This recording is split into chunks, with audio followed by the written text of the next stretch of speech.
اب اس صورت کے آخری آیات ہیں، اور میں چونکہ اب ابتدا میں جس قدر اہتمام کے ساتھ یہ جوڑوں کا تعلق بیان کر رہا تھا، چونکہ میں نے محسوس کیا کہ رفتار تیز ہونی چاہیے، اس میں کچھ کمی کر دی ہے۔ اب یہاں بھی نوٹ کر لیجیے گا کہ یہی سورۃ القصص اور اس سے پہلے سورۃ النمل، ان کے درمیان کیا کیا مشابہتیں ہیں، خاص طور پر اس آخری آیات میں۔ فرمایا تلک الدار الآخرۃ نجعلھا للذین لا یریدون علوا فی الارض ولا فسادا، یہ جو آخرت کا گھر ہے یہ ہم نے ریزرو کیا ہے ان لوگوں کے لیے کہ جو زمین میں اپنی بڑائی، اپنا اقتدار نہیں چاہتے، اپنی بلندی نہیں چاہتے اور نہ فساد چاہتے۔ وہ اللہ کے دین کی سربلندی کے لیے محنت کر رہے ہیں، اس کے نتیجے میں ہو سکتا ہے کہ اللہ تعالیٰ انہی کو ذمہ داری دے دے حکومت کی، لیکن وہ طالب نہیں ہے حکومت کے، وہ اپنی سربلندی کے طالب نہیں ہے۔ اس سے زمین و آسمان کا فرق ہے کہ ایک ہے کہ آپ کسی نظریے کے لیے کام کر رہے ہیں، اب نظریے میں اگر آپ کی جد و جہد ہے، انقلاب میں آپ کامیاب ہو گئے تو ظاہر بات ہے کہ پھر انقلاب کے بعد ذمہ داری سنبھالنی پڑے گی۔ محمد رسول اللہ صلی اللہ علیہ وسلم ہی کو مدینے کی اس چھوٹی سی شہری ریاست جو وجود میں آئی تھی، آخر اس کی ذمہ داری سنبھالنی پڑی،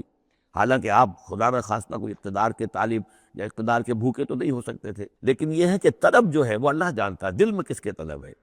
اگر کوئی ذاتی طور پر اقتدار کا خواہاں ہے اور چاہتا ہے کہ میرا نام اونچا ہو جائے اور مجھے اختیار مل جائے اور میرا اقتدار ہو، تو وہ شخص اللہ تعالیٰ کے ہاں ڈسکوالیفائی ہو جاتا ہے۔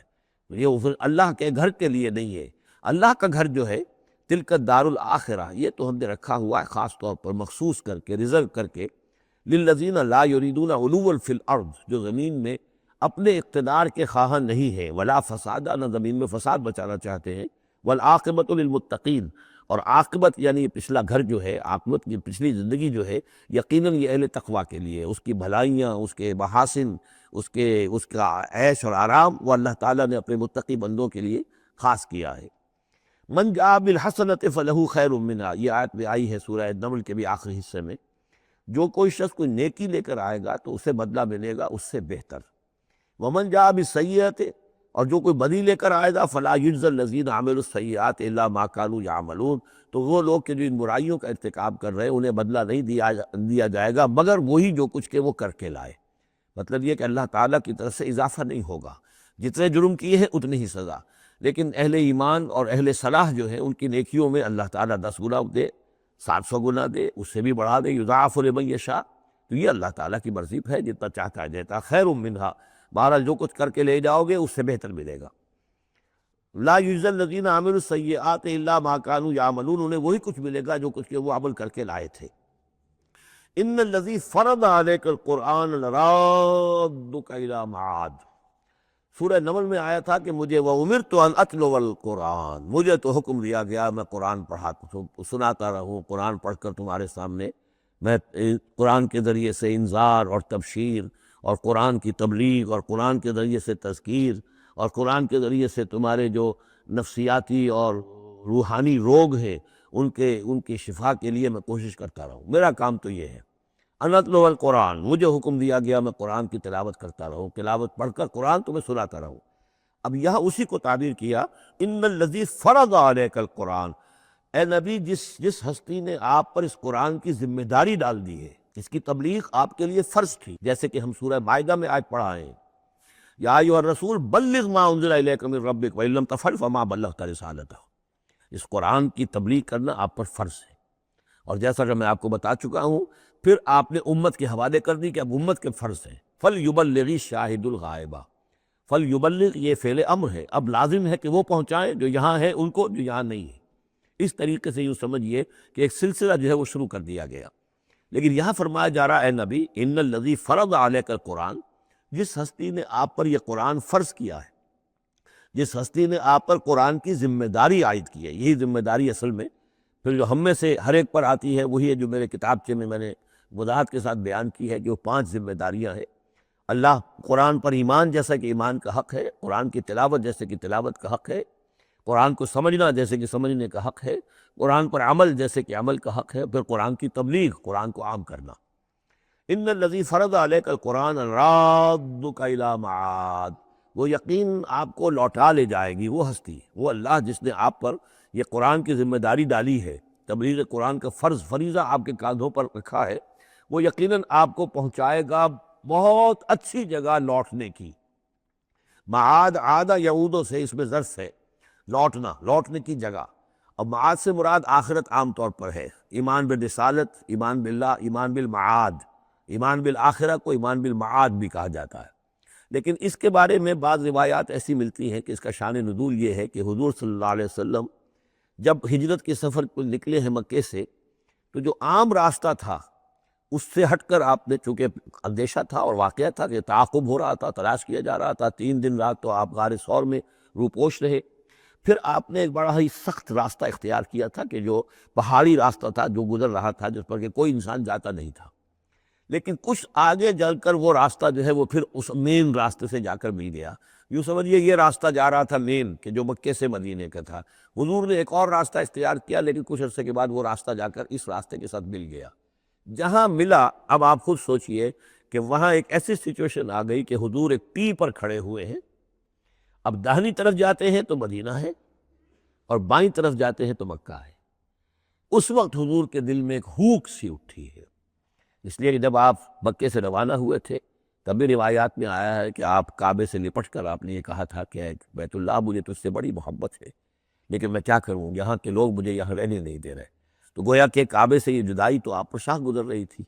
اب جب وہ آپ چند دن کا سفر کر کے اور چند دن وہ غار ثور میں روپوش ہونے کے بعد جب پہنچے ہیں، اب ایسی جگہ پہنچے کہ جہاں سے اگر دائنی طرف جاتے ہیں تو یہ مدینے کی طرف راستہ جانا تو آپ کو ادھر ہی ہے، لیکن سامنے وہ راستہ آ گیا کہ جو مکے کی طرف جا رہا، تو آپ کے دل میں ایک خوب سی اٹھی۔ اس وقت اللہ تعالیٰ نے آپ کے اطمینان کے لیے یہ آیت نازل کی کہ آپ گھبرائیے نہیں، مکے میں ہم آپ کو لوٹا کے لے آئیں گے، آپ یہیں پہنچیں گے، بڑی شان سے پہنچیں گے۔ اس وقت تو آپ کو نکلنے کے لیے جو ہے روپوش بھی ہونا پڑا ہے، آپ کا تعاقب بھی ہو رہا ہے، پھر وقت آئے گا کہ آپ ایک فاتح کی حیثیت سے داخل ہوں گے۔ تو یہ بھی اس کی ایک روایت چونکہ ہے تو یہ مفہوم بھی اس میں نکل سکتا ہے، لیکن عام طور پر یہ ہے، اس سے مراد میرے نزدیک یہی ہے کہ آپ کے لیے جیسے کہ سورۃ الضحیٰ میں کہا گیا ہے وَلَلْآخِرَةُ خَيْرٌ لَكَ مِنَ الْأُولَىٰ، اے نبی آپ کے لیے آخرت جو ہے اس دنیا سے کہیں بہتر ہے، لہذا آپ کے لیے تو یوں سمجھیے کہ جو اللہ لوٹا کر آپ کو لے جائے گا معاد میں، تو وہ معاد آپ کے لیے معادن، یہ گویا کہ یہ تفہیم کے لیے ہے نکرہ، بہت عمدہ جگہ لوٹانے کی، جس کے لیے یہ بھی کہا گیا عسیٰ ان یبعثک ربک مقاما محمودا، وہاں پر جو آپ کو مقام ملنا ہے مقام محمود، اور جو جنت حضور کی ہوگی جس کا کیا تصور کوئی کر سکتا ہے، تو ادھر اشارہ ہے۔ ان الذی فرض علیک القرآن رادک الی معاد قل ربی اعلم من جاء بالہدی، کہہ دیجئے کہ میرا رب خوب جانتا ہے کہ کون ہدایت لے کر آیا، کون راہ کی سوجھ لے کر آیا، کون ہدایت لے کر آیا، ومن هو فی ضلال مبین، اور کون وہ ہے کہ جو کھلی گمراہی میں پڑا ہوا ہے۔ وما کنت ترجو ان یلقی الیک الکتاب، اور اے نبی آپ کو تو کوئی توقع نہیں تھی کہ آپ کو کتاب دی جائے گی، کتاب القا کی جائے گی۔ یہی بات آئی ہے سورہ نمل کے اندر بھی وَإِنَّكَ لَتُلَقَّى الْقُرْآنُ مِن لَدُنْ حَكِيمٍ حَلِيمٍ، یہ قرآن تو آپ کو دیا گیا ہے، ایسا نہیں ہے کہ آپ متوقع تھے، آپ چاہتے تھے، آپ کو چلہ کشی کر رہے تھے کہ کوئی مجھے بھی کوئی روحانیت حاصل ہو جائے اور کوئی غیب کی میں تعلیم غیب کی معلومات حاصل کر لوں، معاذ اللہ آپ کا تو مزاج ہی وہ نہیں تھا۔ ایک بہت ہی جو سمجھیے شریف انسان اور ایک شریف تاجر، اسی لیے حضور نے فرمایا تاجر الصدوق الامین مع النبیین والصدیقین والشہداء، وہ تاجر کو بھی کو سچا ہو، جھوٹ کی آمیزش نہ ہونے دے، اور امین ہو، امانت دار ہو، اس کا رتبہ جو ہے وہ تو انبیاء اور صدیقین اور شہداء کے ساتھ ہے، اس جماعت میں شریک ہوگا وہ۔ تو حضور کی زندگی وہ تھی، لہذا یہاں فرمایا ہے کہ وما کنت ترجو، آپ تو کوئی امیدوار نہیں تھے، نہ آپ کو یہ توقع تھی کہ آپ پر یہ کتاب اتاری جائے گی، الا رحمۃ من ربک، یہ تو اللہ کی رحمت ہوئی ہے، اس کی مہربانی ہے کہ آپ کو اس نے چنا ہے، پسند کیا ہے، اور آپ کو اللہ تعالیٰ نے یہ کتاب عطا فرمائی۔ فلا تکونن ظہیرا للکافرین، تو اب آپ کافروں کے پشت پناہ نہ بنے۔ اس میں اشارہ ہو رہا ہے سمجھے، جیسے کہ ہم پڑھ چکے ہیں سورہ نساء کے اندر کہ اے مسلمانوں، گویا کہ یہ بات کہی گئی تھی کہ تم اپنی عصبیت اور قبائلی عصبیت کی وجہ سے، تمہارا ایک شخص ہے منافق ہے، اس نے وہ چوری بھی کی تھی، اب تم اس کی پشت پناہی کر رہے ہو اور سارا کا سارا الزام یہودی پر ڈالنا چاہ رہے ہو، تو یہ عصبیت جاہلیت ہے۔ یہاں ذکر کیا جا رہا ہے فلا تکونن ظہیرا للکافرین، اب ظاہر بات ہے کہ حضور جب مکے میں دعوت دے رہے ہیں تو اب رشتے جو ہیں وہ کٹ رہے ہیں، گویا کہ ابو لہب سگا چچا ہے لیکن دشمنی کے انتہا کیے ہوئے ہیں۔ یہ جو آپ نے فرمایا، اب آپ اپنے رشتوں کو ان کافرین کے ساتھ، اب آپ اپنے تعلقات کو کوئی اہمیت نہ دیں، ان کے ساتھ کسی عصبیت کا کوئی اگر اثر کہیں ہو بھی، کہیں اگر کوئی یعنی بہت ہی ادنا سا خفیف سا بھی شائبہ اگر دل میں ہو تو اس کو بھی آپ نکال دیجیے۔ یہی لفظ کہے تھے حضرت موسیٰ علیہ السلام نے جب وہ قبطی مارا گیا تھا ان کے ہاتھوں، کہ اب جب اللہ تعالیٰ نے توبہ قبول کر لی کہ میں کبھی بھی ابھی کسی کافر کا اور کسی ایسے شخص کا، میں ظالم کا ظہیر نہیں بنوں گا، پشت پناہ نہیں بنوں گا، تو وہی حکم حضور کو دیا جا رہا ہے۔ وَلَا يَصُدَّنَّكَ عَنْ آيَاتِ اللَّهِ بَعْدَ إِذْ أُنزِلَتْ إِلَيْكَ، یہ اسی سورہ مبارکہ میں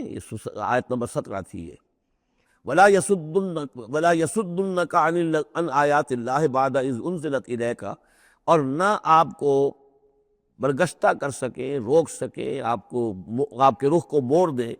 اللہ کی آیات سے، بعد اذ انزلت الیک، جبکہ وہ آپ پر نازل کر دی گئیں، ودعو الی ربک، یعنی یہ آپ کے کنبے والے، قبیلے والے، آپ کے یہ قریش جو ہیں، جو آپ ہی کے قبیلے کے لوگ ہیں، اگر آپ ان کے ساتھ کوئی اپنا بھائی چارہ رکھیں گے اور کوئی ان کے ساتھ تعلق قلبی جو ہے استوار رکھنے کی کوشش کریں گے، اگر کسی درجے میں بھی یہ قبائلیت جو ہے آپ کے اندر رہی تو یہ روک دیں گے، پھر آپ کو یہ تو پھر اس سے استعمال کریں گے اور اس کی بنا پر جو ہے وہ پریشرائز کرنے میں آپ کو کامیاب ہو جائیں گے کہ وہ آپ کو قرآن مجید کی جو آیات آپ پر نازل ہو رہی ہیں ان سے برگشتہ کر دیں۔ ولا یصدنک، اور نہ کرنے پائیں آپ کو برگشتہ اللہ کی آیات سے، بعد اذ انزلت الیک، اس کے بعد کہ وہ آپ پر نازل کر دی گئی ہیں، ودعو الی ربک، اور اپنے رب کی طرف دعوت دیتے رہیے، ولا تکونن من المشرکین، اور دیکھیے شرک سب سے گھناؤنا جرم ہے تو اس کا کوئی شائبہ بھی اپنے قریب بتانے دیجیے۔ ولا تدعوا مع اللہ الہا آخر، جیسا کہ میں نے بار بار عرض کیا ہے، اس میں خطاب تو ہوتا ہے بظاہر حضور سے واحد کے سیرے میں، لیکن یہ کہ یہ خطاب صرف حضور سے نہیں ہے بلکہ اصلاً اس کے مخاطب مسلمان ہیں حضور کے وساطت سے۔ ولا تدعوا مع اللہ الہا آخر، اور مت کسی کو پکارو اللہ کے ساتھ کسی اور الہ کو، لا الہ الا ہو، اس کے سوا کوئی معبود نہیں ہے، کل شیء ہالک الا وجہہ، ہر شے فنا میں ہے یا فنا ہو جائے گی سوائے اس کا چہرہ۔ اب یہ کہ اللہ کا چہرہ کون سا ہے، اور یہ کہ اگر اللہ کا چہرہ جو ہے صرف اس کے لیے فنا نہیں تو کیا اللہ کے لیے کوئی باقی اعضاء بھی ہیں، ان کے لیے فنا ہے؟ معاذ اللہ ثم معاذ اللہ۔ یہ آیات جیسا کہ میں نے عرض کیا کہ اللہ کی ذات سے متعلق ہوں، عالم برزخ سے متعلق ہوں، عالم غیب اور عالم آخرہ کی، ان کے بارے میں بس جتنا کچھ بتا دیا ہے اس کے اوپر اکتفا کی جائے، اس سے آگے منطق کے حوالے سے اس کا جو ہے لازم اور ملزوم کے ایک ایک قدم بڑھاتے نہ جائیں تو اس میں یہ ہے کہ انسان جو پھر غلط راستے پر پڑ جائے گا۔ العجز عن درک ذات ادراک، حضرت ابوبکر صدیق نے فرمایا تھا اللہ تعالیٰ کی ذات تو وہ ہے کہ جب انسان یہ سمجھ لے کہ میں اس کی ذات کو نہیں سمجھ سکتا، بس یہی ادراک ہے، یہی معرفت ہے کہ اللہ کی ذات جو ہے وراء الورا ثم وراء الورا ثم وراء الورا، یہ الفاظ شیخ احمد سرہندی جن کو ہم مجدد الفسانی رحمۃ اللہ علیہ کے نام سے جانتے ہیں، وہ اپنے خطوط میں مکاتیب میں انہوں نے بار بار یہ الفاظ کہے، ذات باری تعالیٰ وراء الورا ثم وراء الورا ثم وراء الورا، اس کا کوئی تصور کسی انسان کے لیے ممکن نہیں، لیکن یہ کہ ہر شے ہلاک ہو جانے والی ہے سوائے اللہ کے چہرے کے۔ ظاہر بات ہے کہ ہر شے کے لیے فنا ہے، اور یہاں پہ اکثر لوگوں نے پھر اس منہ سے مراد لیا پوری ہستی، جیسے کہ ہم بھی کسی کے منہ دیکھو کہ یہ کام کر رہا ہے تو گویا کہ کسی کے لیے، کسی کی رضا جوئی کے لیے کر رہا ہے، تو اس اعتبار سے گویا کہ ذات باری تعالیٰ تو ہے کہ جو ہمیشہ قائم رہنے والی ہے، اور یہاں اس کے چہرے سے مراد اس کی پوری ذات ہے۔ باقی جو کچھ ہے، اب جو ہمارے ہاں صوفیہ ہیں جو وحدت وجود کے قائل ہیں وہ تو اب بھی سمجھتے ہیں کہ باقی جو کچھ ہے وہ ہے ہی نہیں، معدوم کے درجے میں ہے، اس کی کوئی حقیقت نہیں ہے۔ کل ما فی الکون وہم او خیال او وقوف فی المرایا او دلال، جو بھی کچھ اس کائنات کے اندر ہے اللہ کی ذات کے سوا یا تو وہ وہم ہے، کل ما فی الکون وہم او خیال او وقوف فی المرایا، یا جیسے کہ شیشوں میں عکس نظر آتے ہیں، آئینہ قد آدم ہے، آپ اس کے سامنے کھڑے ہیں تو آپ پیچھے بھی نظر آ رہے ہیں اس کے، ہے تو نہیں آپ وہاں، جیسے کہ شیشے میں عکس ہوتا ہے کہ اس کا وجود کوئی نہیں، اسی طریقے سے یہ کائنات جو ہے اپنی اصل کے اعتبار سے معدوم کے درجے میں ہے۔ اور پھر یہ کہ یہ بھی ہمارا عقیدہ ہے کہ ہر شے فنا ہو جائے گی۔ لہ الحکم، اسی کے لیے ہے اختیار، بادشاہی، حکومت، وَإِلَيْهِ تُرْجَعُونَ، اور اسی کی طرف تم لوٹا دیے جاؤ گے۔ یہاں یہ چار صورتیں جو تھیں اس سورہ اس گروپ کی، وہ میں نے عرض کیا تھا کہ چار ایک مزاج کی ہے، اور اب جو چار ہیں وہ ایک مزاج کی ہیں، اور یہ چاروں اب شروع جو ہو رہی ہیں وہ الف لام میم سے ہو رہی ہیں۔